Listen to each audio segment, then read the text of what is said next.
রাত যত গভীর হয় মনের মধ্যে ততই ভিড় করে চিন্তা। দিনভর ক্লান্তি, দায়িত্ব, দুশ্চিন্তা সব যেন ঘুম আসার পথে বাধা হয়ে দাঁড়ায়। যত চিন্তা যেন ঘুমানোর সময়। ঠিক তখনই যদি আপনি গীতা শোনেন, গীতার কিছু কথা, কি হয় জানেন? মানসিক শান্তি আসে। গীতা শুধু একটি ধর্মগ্রন্থ তো নয়, এটি আত্মার সাথে যুক্ত হওয়ার একটি পথ। শ্রীকৃষ্ণ বলেছিলেন, মা সূর্য, অর্থাৎ কেঁদো না, ভয় পেও না। এই কথাগুলো যখন আমরা ঘুমানোর আগে শুনি, তখন ভেতরের সব ভয় যেন ধীরে ধীরে দূর হয়ে যায়। গীতার প্রতিটি শ্লোক যেন আমাদের মনের উপর একটি ওষুধের মতো কাজ করে। চিন্তা কমে, মনে আসে একটি অপূর্ব প্রশান্তি। ঘুম যেন ধীরে ধীরে আশ্রয়ের মতো হয়ে ওঠে। তাছাড়া সংস্কৃত শব্দের প্রত্যেকটা উচ্চারণের মধ্যে এক ধরনের স্পন্দন থাকে। যেমন ধরুন, কর্মণ্যে ব্যাধিকারস্তে মা ফলেষু কদাচন।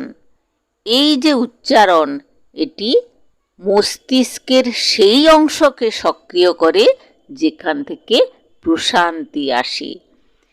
এই শব্দগুলি আমাদের ব্রেনের ওয়েবকে ধীরে ধীরে শান্ত করে দেয়, ফলে ঘুম সহজে আসে এবং গভীরভাবে হয়। আর হচ্ছে আত্মিক নিরাপত্তা। অনেকেই আবার বলেন, গীতা শুনলে মনে হয় ভগবান আমাদের পাশে আছেন। এই অনুভূতিটা গভীর। জীবনে যত দুঃখ থাকুক, যখন মনে হয় আমি একা নয়, কৃষ্ণ আমার সঙ্গে আছেন, তখন মন কত হালকা হয়ে যায় বলুন তো। এই যে আত্মবিশ্বাস, এই যে নির্ভরতা, এটাই তো আসল আত্মিক নিরাপত্তা। এটাই ঘুমের আগে সবচেয়ে দরকার। আর আসছি অবচেতন মনে কি প্রভাব পড়ে। ঘুমানোর সময় অবচেতন মন অনেক বেশি সক্রিয় থাকে। এই সময় গীতার বার্তা যদি আমাদের কানে বাজে, তাহলে সেই শিক্ষা ধীরে ধীরে জীবনের গভীরে গিয়ে বসে। আমরা হয়তো বুঝতে পারি না, কিন্তু পরের দিন সকালে একটা আলাদা শক্তি নিয়ে উঠি। দেখবেন ধীরে ধীরে আপনার রাগ কমে যাচ্ছে, ভয় কমে যাচ্ছে, মন সহজ হচ্ছে। এই গুণগুলো আমাদের ভেতরে প্রবেশ করে। তাই শুধু ঘুম নয়, গীতা শুনে ঘুমানো মানে আত্মাকে শান্তিতে পৌঁছে দেওয়া। দিন শেষে যখন আপনি আর কারো নয়, তখন ভগবানের বাণী হয়ে ওঠে আপনার সবচেয়ে আপন। তাই আজ রাতে ঘুমানোর আগে একবার চেষ্টা করে দেখুন তো, একটি শ্লোক, কিছু শব্দ, কিছু তত্ত্ব, হয়তো আপনিও অনুভব করবেন এক অন্যরকম প্রশান্তি। এখন মনে প্রশ্ন জাগতে পারে যে আমরা কি শুনব। যেমন ধরুন, গীতায় যেটা রয়েছে, কর্মণ্যে বাধিকারস্তে মা ফলেষু কদাচন। তোমার কর্ম করার অধিকার আছে, কিন্তু ফলের নয়। এই ধরনের যদি আমরা কথা শুনি, তাহলে মন ধীরে ধীরে নির্লিপ্ত, নির্ভার হয়ে পড়ে।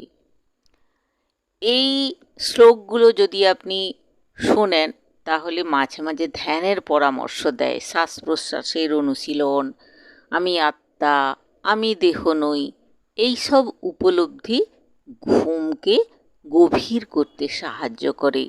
আপনি চোখ বন্ধ করুন, গভীর নিঃশ্বাস নিন, আর আজকের রাত আপনি আর ভগবানের কথা। যেমন ধরুন যে, তোমার অধিকার শুধু কর্মে, ফলে নয়। এই কথা মনে রাখবেন। আপনি যা করেন তাতেই আপনার শান্তি, ফলের চিন্তা আপনার নয়। যাদের জন্য তুমি দুঃখ করছো, তাদের জন্য আসলে দুঃখ করার কিছু নেই। তার মানে জীবন ক্ষণস্থায়ী, আত্মা অমর, ভয় পাওয়ার কিচ্ছু নেই। চুপচাপ চোখ বন্ধ করুন, মনে মনে ভাবুন, আমি আত্মা, আমি দেহ নই, আমি চিরন্তন, আমি নির্ভয়, আমি ভগবানের অংশ। দিনের সব চিন্তা এখন দূরে সরিয়ে দিন। সব চিন্তা ভাবনা এগুলো ভগবানের, কেননা আমরা তো ভগবানের অংশ মাত্র। যে সব কামনা ত্যাগ করে নির্লিপ্তভাবে চলে, সেই হচ্ছে আসল জ্ঞানী। আজ এই রাতে আসুন আমরা সকল দুশ্চিন্তা ছেড়ে দিই, কেবল থাকুক নীরবতা আর ঈশ্বরের উপস্থিতি। আজকের এই রাত হোক আপনার অন্তরের বিশ্রাম। ভগবানের বাণী আপনার হৃদয়ে বাজুক, আপনি একা নন, তিনি আছেন, ছিলেন, থাকবেন। ঘুম আসুক শান্তিতে, ঘুম আসুক ভক্তিতে। জয় শ্রীকৃষ্ণ, জয় শ্রী রাধা মাধব, জয় শ্রীমদ্ ভগবদ্গীতা। নমস্কার, ধন্যবাদ।